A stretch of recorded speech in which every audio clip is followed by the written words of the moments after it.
Nervous system दो type के होते हैं, सेंट्रल न्यूरल सिस्टम और पेरिफेरल न्यूरल सिस्टम। दोस्तों, सेंट्रल न्यूरल सिस्टम भी दो टाइप के होते हैं, एक ब्रेन होता है और एक स्पाइनल कॉर्ड होता है।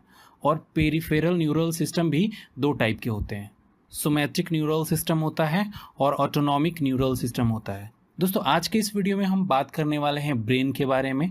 आज के पूरे वीडियो में हम पूरे डीपली ब्रेन के बारे में बताएंगे। बाकी का जो हमारा नेक्स्ट वीडियो आएगा उसमें स्पाइनल कॉर्ड और बाकी के जो भी टॉपिक बचे हैं उसके हम बारे में बताएंगे। ब्रेन मतलब मस्तिष्क जंतुओं के सेंट्रल न्यूरल सिस्टम का कंट्रोल सिस्टम है। हमारे शरीर में जितने भी डिफरेंट ऑर्गन होते हैं, जैसे कि लंग्स, हार्ट, किडनी, इन सभी को हमारे ब्रेन के द्वारा कंट्रोल तथा कमांड किया जाता है।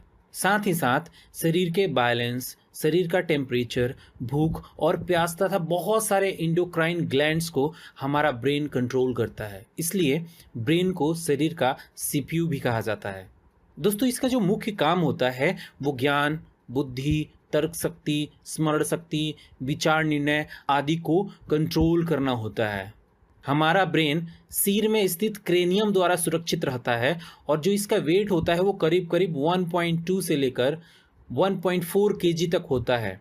यह मुख्य सेंस ऑर्गन्स जैसे कि आँख, कान, नाक, जीभ, त्वचा से जुड़ा रहता है और सभी ऑर्गन से इलेक्ट्रिक जो इम्पल्स होता है यहीं पर आता है, जिसको समझना तथा रिस्पॉन्ड करना मस्तिष्क मतलब ब्रेन का काम होता है।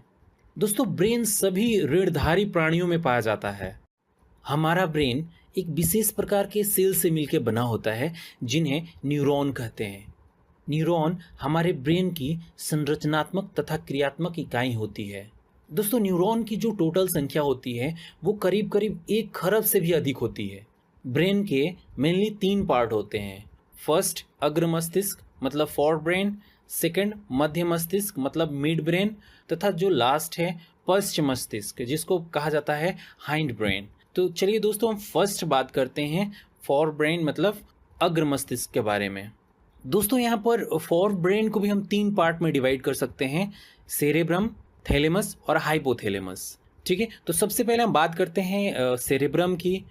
सेरेब्रम मतलब हिंदी में जिसको प्रमस्तिष्क कहा जाता है। देखिए, सेरेब्रम ह्यूमन ब्रेन का सबसे बड़ा और डेवलप पार्ट है जो 2 हेमिस्फीयर में लॉन्गिट्यूडनली डिवाइड होता है, जिसको left and right cerebral hemisphere कहा जाता है। दोनों हेमिस्फीयर्स जिस नर्व फाइबर से जुड़ा रहता है उसे कॉर्पस कैल्शियम कहते हैं। सेल के जिस लेयर से सेरेब्रल हेमिस्फीयर को कवर करते हैं उसे सेरेब्रल कॉर्टेक्स कहते हैं, जो नर्व सेल्स का बना होता है और भूरे रंग का होता है। इसे ग्रे मैटर कहते हैं। सेरेब्रल कॉर्टेक्स के नीचे का जो पार्ट होता है वो एक्सॉन से बना होता है और यह श्वेत रंग का होता है, जिसे वाइट मैटर कहते हैं। सेरेब्रम का लेफ्ट हेमिस्फीयर बॉडी के राइट पार्ट को कंट्रोल करता है और इसी तरीके से राइट हेमिस्फीयर लेफ्ट पार्ट को कंट्रोल करता है। अब सेरेब्रम का कार्य क्या होता है? तो देखिए, मेनली इसके 3 काम होते हैं। सेरेब्रम मानसिक काम जैसे कि सोचना, तर्क करना, प्रॉब्लम सॉल्व करना, योजना बनाना, याद रखना आदि करता है। दूसरा, यह हमारे शरीर में प्रेजेंट वॉल्यूटरी मसल्स को कंट्रोल करने का काम करता है। सेरेब्रम आँख, कान, नाक इत्यादि से आने वाले जो भी इंफॉर्मेशन होता है उसको ग्रहण करता है और इस पर कार्रवाई करने का काम करता है। दोस्तों, जिस व्यक्ति में सेरेब्रम छोटा होता है उस व्यक्ति का गाइरस तथा सल्कस कम डेवलप होता है और वह व्यक्ति कम दिमाग का होता है, मतलब दिमाग से पैदल होता है। सेकंड हम बात करते हैं थैलेमस की। तो देखिए, यह ग्रे मैटर से बना हुआ एक शेप जैसा स्ट्रक्चर होता है जो सेरेब्रम के जस्ट नीचे मतलब थोड़ा सा नीचे उसके होता है। थैलेमस उन सेंसरी इम्पल्सेस के लिए ब्रॉडकास्ट स्टेशन का काम करता है जो सेरेब्रम को जाती है। दोस्तों, यह दर्द, ठंडा तथा गर्म को आइडेंटिफाई करने का काम करता है, पहचानने का काम करता है। थर्ड हम बात करते हैं हाइपोथैलेमस की। तो देखिए, यह ब्रेन का वह पार्ट है जो थैलेमस के नीचे होता है, मतलब थैलेमस के भी ये नीचे होता है, हाइपोथैलेमस। अब क्वेश्चन उठता है कि हाइपोथैलेमस का क्या काम होता है? तो देखिए, हाइपोथैलेमस का काम जो होता है, जब भी आपको भूख लगता है, प्यास लगता है, आपको गुस्सा आता है, क्रोध आता है या फिर घृणा आता है किसी पे प्यार आता है, जब आप इमोशन हो जाते हैं, तो इन सभी को कंट्रोल करने का काम किसका होता है? हाइपोथैलेमस का होता है। यह शरीर के टेम्परेचर और शरीर में पानी की मात्रा को भी कंट्रोल करने का काम करता है। दोस्तों, इसके नीचे पिट्यूटरी ग्लैंड स्थित होता है। हाइपोथैलेमस एंडोक्राइन ग्लैंड से निकलने वाले हार्मोन्स को कंट्रोल करता है। तो चलिए अब हम बात करते हैं मिड ब्रेन के बारे में।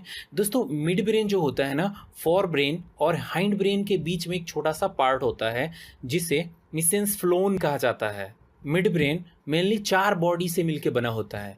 इन बॉडी को कार्पोरा क्वाड्रिजेमिन कहते हैं। ऊपर के 2 बॉडी टेक्टम और नीचे के बॉडी टेगमेंटम कहलाते हैं। दोस्तों, टेक्टम देखने के लिए रिस्पॉन्सिबल होता है तथा टेगमेंटम सुनने के लिए रिस्पॉन्सिबल होता है। तो चलिए अब हम थर्ड बात करते हैं हाइंड ब्रेन के बारे में।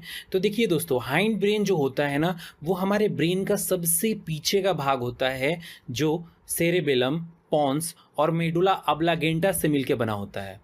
देखिए, यहाँ पे सबसे पहले हम बात कर लेते हैं सेरेबेलम के बारे में। तो देखिए, यह मस्तिष्क का दूसरा सबसे बड़ा भाग होता है। अगर सेरेबेलम को बेस माने तो सेरेबेलम से यह नीचे की तरफ होता है। इसमें अनेक खांचे बने होते हैं।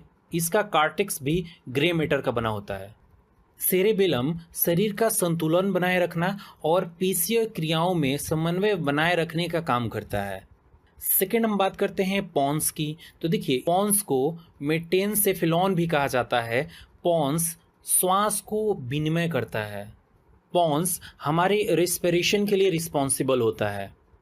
पॉन्स में श्वसन केंद्र नामक एक संरचना होती है जो श्वसन के दौरान हवा की जो मात्रा होती है तथा श्वसन दर को कंट्रोल करने का काम करती है। थर्ड हम समझते हैं मेडुला ऑब्लांगेटा को। यह हमारे ब्रेन का लास्ट पार्ट होता है जो हमारे स्पाइनल कॉर्ड से जुड़ा होता है।